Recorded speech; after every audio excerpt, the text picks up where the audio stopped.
Our personal liberties have been under severe attack, something worse than anything we have experienced before.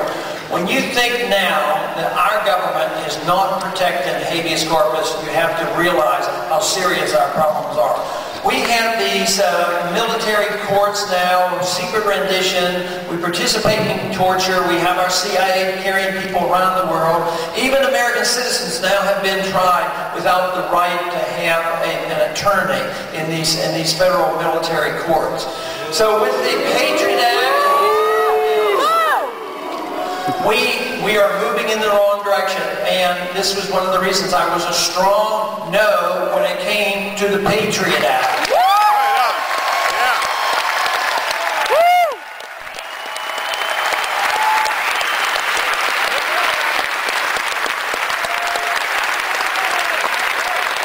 We have set the stage for warrantless searches. The Patriot Act permits the government to come into our homes and search. And then if you know that they have searched your home or participated in some type of an investigation like that, and you tell anybody you've committed a federal crime, if you just tell somebody. So we have some very serious problems on the attack of personal liberty. That is the ultimate test. Yes, we hear about our freedoms and our prosperity, and that is a consequence of our freedom. But the most important thing is to protect our liberties. That is what we have to do.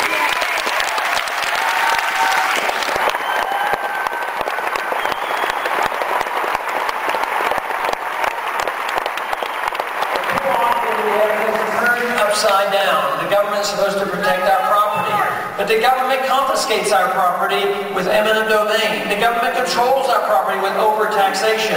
They control us by telling us how and when and what we can do with our property and with our land. The government is supposed to protect contracts. Instead, they violate our contracts and dictate to us what the contracts should say. So today we have a government that doesn't do the job it's supposed to do. It's supposed to give us honest money and has become the counterfeiter. So we need to make sure that government is responsible. Government in a free society is supposed to be open.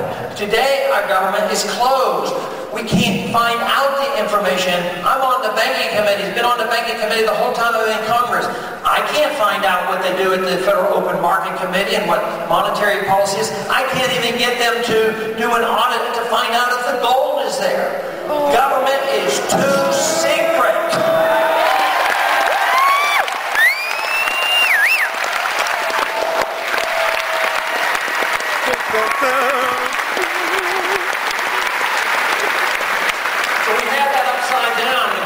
Protecting the secrecy of government and violating the privacy of our citizenship, our citizenry.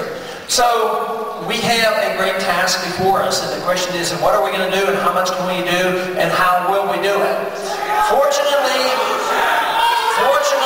there is still enough freedom left in this country for us to participate, and we're able to gather together tonight to talk about these issues.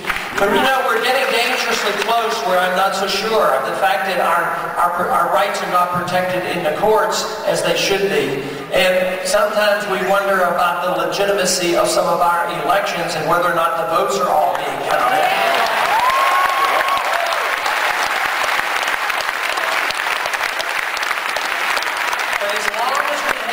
Amount of freedom, we must use that freedom. We must work in the process. And this is what's been happening in this campaign. We have had a lot of interest, a lot of individuals, once they know what the message is all about, they say, well, that's the message I've been waiting for. That's what I believe in.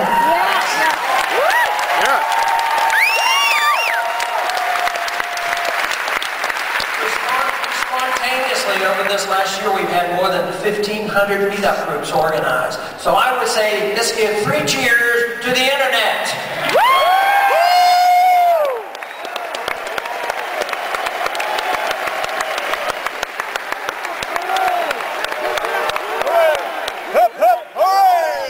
have an election coming up. I think it's coming up rather soon. And we'd like to send a message tomorrow. And that message is very important. I've been asked several times today, why are you coming to Minnesota? Isn't that a small state? Everybody's out, all going to California and different places. Because there's an opportunity here. There's an opportunity here that we